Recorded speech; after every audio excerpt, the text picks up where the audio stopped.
ಮಾನ ಅಪಮಾನಗಳಿಗೂ ಕಾರಣನು ನಾನು. ನನ್ನನ್ನು ಕ್ಷಮಿಸು ಕಂದ, ನನ್ನನ್ನು ಕ್ಷಮಿಸು. ಎತ್ತ ತಾಯಿಗೆ ಮಾತನಾಡೋದು ಬಾಲಕನಾದ ನನಗೆ ಶ್ರೇಯಸ್ಕರವಲ್ಲ ತಾಯಿ. ಅಮ್ಮ ಕುಮಾರ್, ಬಾಲಕನಾದ ನನಗೆ ಶ್ರೇಯಸ್ಕರವಲ್ಲ. ಪೌರುಷರವರೆಗೂ ಆ ನನ್ನ ಸ್ವಾಮಿಗಾಗಿ ಹೋರಾಡಿದ್ದೆ. ಕುಮಾರ್, ಆಗಿದ್ದು ಆಗಿ ಹೋಯ್ತು. ಈಗಲಾದರೂ ಸಹೋದರ ಸೇರಿ ಸೌಖ್ಯದಿಂದ ಬಾಳು ಕಂದ.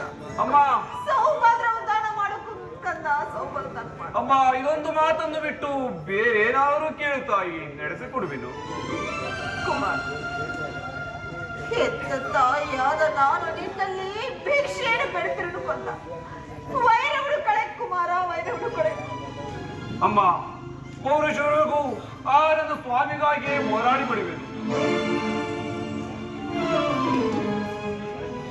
ಕರ್ಣನು ಆ ಸ್ವಾಮಿಗಾಗಿ ಹೋರಾಡಿ ಬಿಡುವೆನು ತಾಯಿ. ಕರ್ಣನು ಅಂತ ನೀತನಲ್ಲ ತಾಯಿ.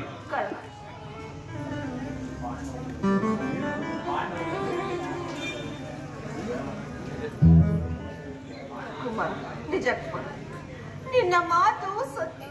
ಆದರೆ ಪಾಂಡವರು ನಿನ್ನ ಬೆನ್ನ ಬಿದ್ದ ಸಹೋದರಲ್ಲವೇ? ನೀವು 6 ಜನ ಸೇರಿ ಸೌಖ್ಯದಿಂದ ಬಾಳುವುದನ್ನು ನಾನು ಕಣ್ಣು ನೋಡಿ ಸಂತೋಷ ಪಡಬಾರದೆ.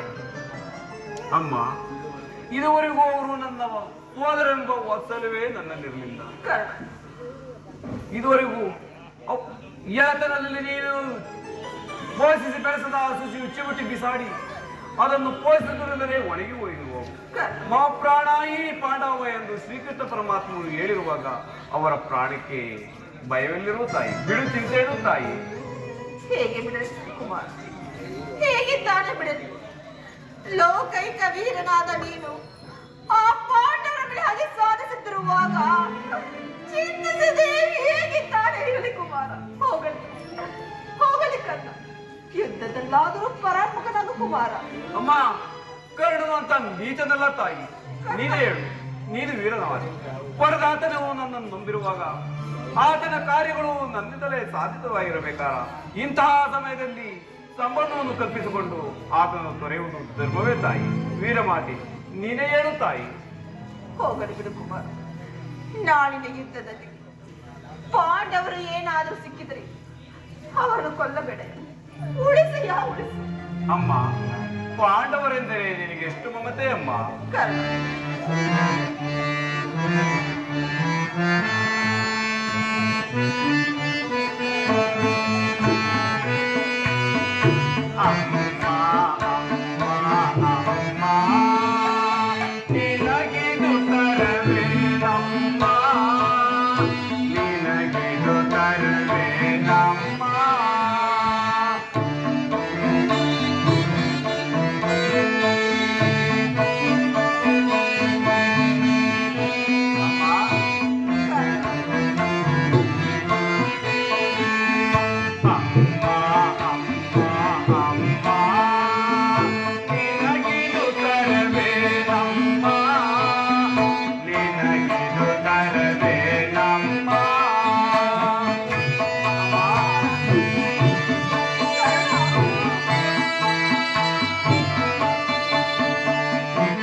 ಬಿಡೆನು ಅಮ್ಮ ನಾನು ಬಿಡೆನು ಅಮ್ಮ ನಾನು ಬಿಡೆನು ಅಮ್ಮ ನಾನು ಅಮ್ಮ ಅಮ್ಮ ಅಮ್ಮ ಅಮ್ಮ ನಿನಗಿದು ತರಬೇನಮ್ಮ ನಿನಗಿದು ತರಬೇನಮ್ಮ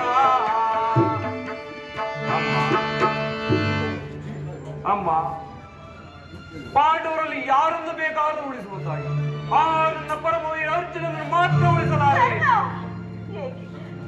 ಏಕೆ ನಿನಗೆ ಅರ್ಜುನನ ಮೇಲೆ ಇಷ್ಟೊಂದು ದ್ವೇಷ? ಹೌದಮ್ಮ, ಆ ಅರ್ಜುನನನ್ನು ಹೋರಾಡುವುದನ್ನು ನನ್ನ ಸ್ವಾಮಿ ಕೌರವೇಶ್ವರನ್ನು ನೋಡಿ ಸಂತೋಷ ಪಟ್ಟರೆ ಆಗ ನನ್ನ ಮನಸ್ಸಿಗೆ ಶಾಂತಿ ದೊರೆಯುವುದು ತಾಯಿ. ಹೋಗಲಿ, ನಿನಗೆ ಹೆಚ್ಚಿಗೆ ತೊಂದರೆ ಕೊಡಲಾರೆ. ಹೋಗಲಿ, ನನ್ನದೊಂದು ಮಾತಾದ ನಡೆಸಿಕೊಡ್ಬೇಕು ಕುಮಾರ. ಏನು ಹೇಳಮ್ಮ, ಎತ್ತ ತಾಯಿ ಋಣವನ್ನು ಇದರಿಂದಲಾದರೂ ತೀರಿಸುವುದು. ಅದೇನು ಹೇಳು ತಾಯಿ. ಕುಮಾರ ಅಮ್ಮ, ಆಗಿದ್ದವರು ಎಂದು ಯಾಕೆ ಬಂದು ಎಂತ ಹೊಟ್ಟೆಗೆ ಅದೇ ಸಂತೋಷ. ನಾಳಿನ ಯುದ್ಧದಲ್ಲಿ ತೊಟ್ಟ ಬಾಣವನ್ನು ಪುನಃ ತುಡಬೇಡಕ್ಕಂದ. ಅಮ್ಮ, ಎಂತ ಮಾತನ್ನು ಕೇಳಿಬಿಟ್ಟೆ. ದೇವತೆಗಳಿರ ಋಷಿಮುನಿಗಳಿರ ಆ ನನ್ನ ಸ್ವಾಮಿ ಕೌರವೇಶ್ವರನ್ನು ನೀವೇ ಕಾಪಾಡಬೇಕು. ಸುಯೋಧನ, ಈಗಲೀಗ ನೀನು ಕೆಟ್ಟೆ. ವಿದುರನ ಸರ್ವೋತ್ತಮವಾದ ಬಿಲ್ಲನ್ನು ಮುರಿದು ಬಿಸಾಡಿ ಇಂದ್ರನ ಮೋಸದಿಂದ ನನ್ನ ವಜ್ರ ಕವಚವನ್ನೇ ಕಿತ್ತುಕೊಂಡನು. ಶ್ರೀಕೃಷ್ಣ ಪರಮಾತ್ಮನು ನನ್ನ ಜನ್ಮ ವೃತ್ತಾರ್ಥವನ್ನು ಹೇಳಿ ನನ್ನ ಆತ್ಮಸ್ಥೈರ್ಯವನ್ನೇ ಕಿತ್ತುಕೊಂಡನು. ಈಗ ನನ್ನ ಎತ್ತ ತಾಯಿಯಾದ ನೀನು ದೊಡ್ಡ ಬಾಣವನ್ನು ತೊಡಬೇಡವೆಂದು ವಾಗ್ದಾನ ಪಡೆದಿರುವೆ. ಇರೈ, ಪ್ರಪಂಚ ದೈವ ಎಲ್ಲವೂ ಸಂಚು ಮಾಡುತ್ತಿದೆ. ಪೌರುಷವರೆಗೂ ಆ ನನ್ನ ಸ್ವಾಮಿಗಾಗಿಯೇ ಹೋರಾಡಿ ಬಿಡುವುದು. ಅಮ್ಮ, ಉಳಿದಿದ್ದು ದೈವ ಇಚ್ಛೆ.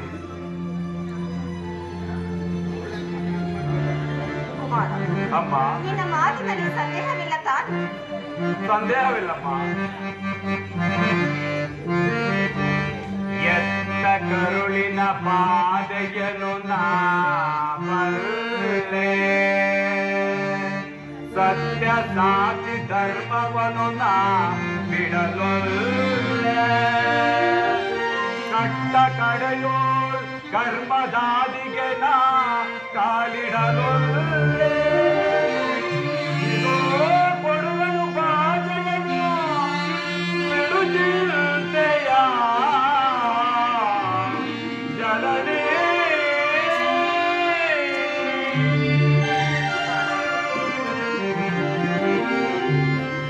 ಸಂದೇಹವ ಬಿಡು ಅಮ್ಮ, ಈ ಕಣ್ಣನ ಬಾಜೆಯ ಬೇಡಮ್ಮ.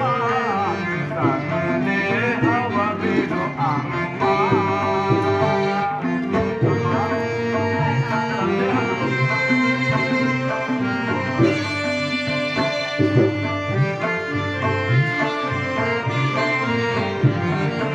ಹಿಡಿಯುವುದೊಂದೇ ಬಾಣದ ಗುರಿಯು ಕೊಡುವುದಿಲ್ಲ ನಾಮ ತೊಂದ.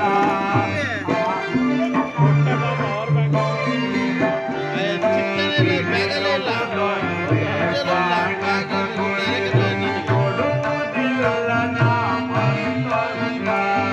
ಗಗನಗೆ ಬರಲಿ ಈ ಗುರಿಯ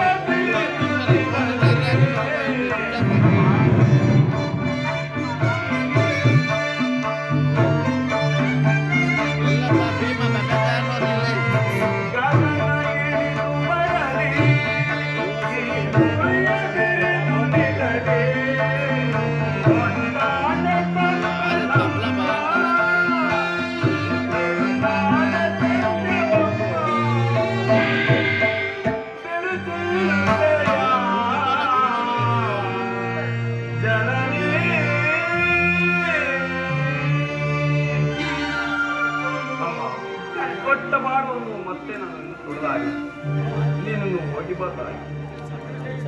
ಅಮ್ಮ, ಅಮ್ಮ, ಕೊನೆಯದಾಗಿ ನನ್ನದೊಂದು ಮಾತನ್ನು ನಡೆಸಿಕೊಡುವೇನಮ್ಮ. ಶ್ರೀಕೃಷ್ಣ ಪಾದ ಸಾಕ್ಷಿಯಾಗಿ ನಡೆಸಿಕೊಡಲು ಕುಮಾರ. ಅಮ್ಮ, ಈ ಯುದ್ಧವು ಮುಗಿಯವರೆಗೂ ನಾನು ನಿನ್ನ ಮಗನೆಂಬ ವಿಚಾರವನ್ನು ಯಾರಲ್ಲಿಯೂ ಹೇಳಿದೆ. ಈ ಯುದ್ಧದಲ್ಲಿ ಅರ್ಜುನನಿಂದ ನಾನೇ ನಾನು ಅಮ್ಮ ನಿನಗೈವರು ಮಕ್ಕಳೇ ಉಳಿದಿರು. ಅಮ್ಮ ಸತ್ಯಸಂಧ ಈ ಯುದ್ಧದಲ್ಲಿ ನಾನೇನಾದರೂ ಒಂದು ವೇಳೆ ಮೃತಪಟ್ಟರೆ ಸತ್ಯಸಂಧನಾದ ಧರ್ಮಪುತ್ರನಿಂದಲೇ ನನ್ನ ಉತ್ತರ ಕ್ರಿಯಾದೆಯನ್ನು ಮಾಡಿಸಬೇಕು ಎಂದು ನಿನ್ನಲ್ಲಿ ಬೇಡಿಕೊಳ್ಳುವುದು ತಾಯಿ.